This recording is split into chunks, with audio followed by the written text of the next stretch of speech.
Parfois, quelqu'un peut parler à côté de toi et tu n'entends pas forcément parce que la personne ne parle pas assez fort, mais tout simplement parce qu'il y a du bruit. Bonjour la famille, comment vous allez? J'espère que vous allez bien par la grâce de Dieu. Alors aujourd'hui, nous allons aborder le thème faire du silence dans ta vie pour écouter Dieu. Et pour cela, j'aimerais qu'on prenne Ésaïe 30, le verset 15. Là, il est écrit ainsi, car ainsi a parlé le Seigneur, l'Éternel, le Saint d'Israël. C'est dans la tranquillité et le repos que sera votre salut. C'est dans le calme et la confiance que sera votre force. Mais vous ne l'avez pas voulu. Donc ici, clairement, ce verset nous dit que la réponse de l'Éternel sera dans la tranquillité et dans le calme. Et parfois, nous sommes dans des périodes de notre vie où nous avons besoin d'entendre Dieu clairement sur un point ou sur plusieurs choses. Et ici, on dit que c'est dans le calme et dans la tranquillité. Donc, parfois, le problème, c'est que nous avons besoin d'entendre Dieu et Dieu donne une réponse, ou Dieu veut donner une réponse, mais c'est trop bruyant. Donc, le bruit nous empêche d'écouter clairement la voix de Dieu. Donc, c'est comme ce que je donnais comme exemple au début. Parfois, quelqu'un va te parler, mais parce que la musique est trop haute ou le bruit autour de toi est trop haut, tu ne peux pas clairement écouter ce que la personne dit. Et beaucoup d'entre nous sommes dans ce cas. Nous sommes dans la situation où Dieu nous parle, mais parce que c'est tellement bruyant autour de nous, nous ne pouvons pas entendre clairement, nous ne pouvons pas discerner la voix de Dieu.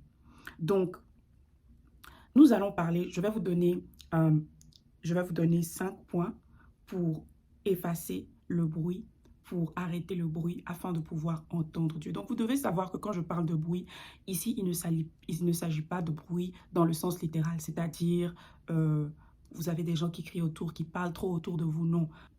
Vous allez voir, je vais vous parler clairement dans les 5 points des différents types de bruit que nous avons. Donc, déjà, vous devez premièrement apprendre à discerner quels sont les types de bruit que vous avez autour de vous. Donc, comme je disais, le bruit, ce n'est pas forcément quelqu'un qui parle fort dans notre contexte, mais ça va être parfois des distractions. Donc, déjà, il faut que tu identifies quelles sont les sources de distraction. Parfois, Dieu va te parler, mais tu es tellement sur les réseaux sociaux, en fait, à regarder la vie des autres que tu ne peux pas entendre clairement, ou tu as l'impression que ce que les autres font, c'est ce que Dieu est en train de te dire, alors qu'en réalité, ce que Dieu est en train de te dire, c'est tout autre chose. Donc, parfois, ça va être les réseaux sociaux. Parfois, ça va être certaines amitiés. C'est-à-dire que tu as certains amis autour de toi qui t'empêchent d'aller dans la direction. Ces amis parlent et tout. Tu vas tout le temps les consulter pour des conseils. Je ne dis pas ici que c'est pas bien de consulter pour des conseils, mais tu ne cherches pas en priorité la voix de Dieu, en fait. Donc, tu as un ami A qui dit de faire ceci, un ami B qui dit de faire cela. Et au final, en fait, tu es confus. Tu ne sais plus ce que tu dois faire. Tu n'arrives plus clairement à entendre ce que Dieu dit. Parce que Dieu te parle, mais à cause de ces voix-là qui sont constamment en marche dans ta vie, tu ne peux pas écouter ce que Dieu lui-même dit. Donc, parfois, ça va être les amitiés. Parfois, ça va être les activités. C'est-à-dire que tu es tellement occupé, tu cours à gauche et à droite que tu ne peux pas écouter la voix de Dieu. Et c'est le cas dans l'histoire de Marthe et Marie. Jésus était venu à la maison pour parler avec les deux sœurs. Et ce qui va se passer, c'est que Marthe, elle va courir à gauche et à droite. Elle ne va pas écouter Jésus. Et souvent, nous sommes tellement occupés dans notre vie que nous n'arrivons pas à écouter Dieu. C'est-à-dire que le moment où nous devons nous asseoir pour écouter Dieu, nous ne sommes pas là. Et ça va faire que nous n'arrivons pas à discerner la voix de Dieu. Nous n'arrivons pas à entendre la voix de Dieu. Il y a tellement d'activités. Parfois, ça va être aussi un environnement. Donc, tu es dans un environnement où il y a trop de bruit, les gens parlent. Tu es dans un environnement où, euh, comme je donnais l'exemple des amitiés au début, tout le monde va te donner des avis, on va te dire fais ceci, on va te dire fais cela. Parfois, tu as besoin de mettre pause.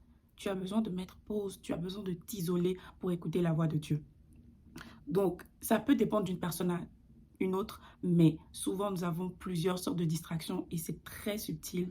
Et donc, les distractions sont quelque chose sont des choses en fait qui vont nous empêcher. Donc, la première des choses, comme je l'ai dit, c'est vraiment d'identifier les sources de ces distractions-là, d'identifier ces distractions-là en question et de tout couper. Donc, le deuxième point, c'est que tu vas devoir maintenant mettre en place un système dans ta vie qui va t'aider à éviter en fait ces distractions-là, à couper ce bruit-là.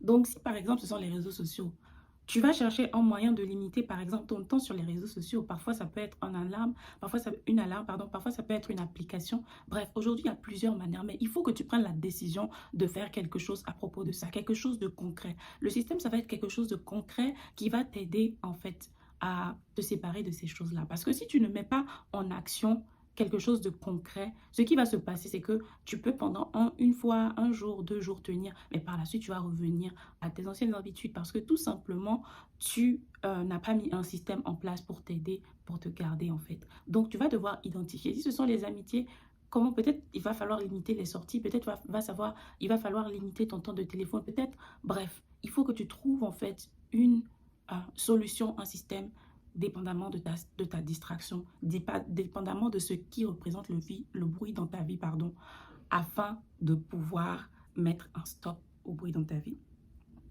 Le prochain point, ça va être trier ce qu'on écoute. Donc, quand on parle de bruit, on parle aussi de tous ces conseillers, que ce soit sur Internet, que ce soit autour de nous, qui vont venir parler. Peut-être tu es dans une saison où tu as besoin d'entendre Dieu pour, disons, ta vie professionnelle. Mais te voilà sur YouTube en train d'écouter, disons, des coachs en relation, en train d'écouter des enseignements en, je ne sais pas, comment rencontrer de nouvelles personnes. Tu es en train d'écouter des... Bref, il faut que tu sois focalisé sur ce que tu entends. Parce que par rapport à ce que tu entends en fait, va représenter un bruit lorsque ça ne convient pas à la saison dans laquelle tu te trouves. Donc, il faut que si tu es dans une saison où tu as besoin, par exemple, d'entendre Dieu sur, comme je disais, ta vie professionnelle, tu ne vas pas aller écouter tout ce que tu peux trouver, écouter ou lire. Ça peut être des livres parfois, ce que tu peux trouver sur les autres sujets, en fait. Il faut que tu sois focalisé. Parce que sinon, c'est du bruit, en fait. Quand tu n'es plus focalisé, quand tu n'es pas focalisé, en fait, quand les sujets que tu écoutes, quand les enseignements, quand ce que tu reçois comme conseil ne correspond pas à la saison dans laquelle tu te trouves, ça commence par devenir du bruit. Parce que ton cerveau sera tellement surchargé, ton cœur sera tellement surchargé que tu ne pourras pas recevoir ce qui est essentiel pour toi. Donc, il va falloir trier parmi ce que tu écoutes. Quelles sont ces choses-là que tu écoutes que tu n'as pas besoin d'écouter en cette saison? Donc, le prochain point va être de remplir le vide en s'exposant à Dieu. Donc, tu veux écouter Dieu. Ça veut dire que Dieu doit être ta priorité. Donc, il faut le temps que tu es en train de couper sur tes distractions, le temps que tu es en train de couper autour de ce qui est en train de représenter pour toi le bruit, tu vas devoir maintenant le remplacer avec ton exposition, dans ta relation, ton exposition à Dieu. Donc, quand je parle d'exposition à Dieu, ça va être tout ce qui va te mettre en contact avec Dieu. Ça peut être un moment dans l'adoration, ça peut être des moments dans la parole, ça peut être des moments dans la prière, mais il va falloir que tu maximises ton exposition à Dieu, c'est-à-dire que tu maximises ton temps avec lui. Donc, c'est ça qui va venir maintenant remplacer le bruit qu'il y avait. Et ça va te permettre en fait que la voix de Dieu soit amplifiée dans ton cœur. Afin qu'au-delà de tout ce que tu puisses entendre à gauche et à droite, que tu puisses clairement entendre par priorité la voix de Dieu. Plus tu passes du temps avec quelqu'un, par exemple dans le naturel, plus tu vas savoir ce que cette personne a à te dire. Et c'est le même principe en fait qui s'applique lorsqu'il en vient à entendre la voix de Dieu. Et je vais donner le dernier point, qui est le 5e point, qui va être, il faut prendre une décision. Donc, tout ce que je t'ai donné comme conseil, en fait, ne va s'appliquer que lorsque tu décides d'enfin prendre une décision. Tu peux te dire, je vais faire quelque chose, il faut que j'écoute la voix de Dieu, mais si tu n'as pas de décision ferme, si tu ne te dis pas, ok, à partir de maintenant, je vais faire cela, et maintenant, tu vas commencer par prendre les conseils que je t'ai donnés, tu ne vas jamais le faire parce que tu vas procrastiner. Prends une décision. Dis-toi qu'à partir d'aujourd'hui, trop c'est trop en fait. Je n'arrive pas à écouter la voix de Dieu. Il faut que je me mette dans les conditions pour entendre et écouter la voix de Dieu par rapport à cette situation.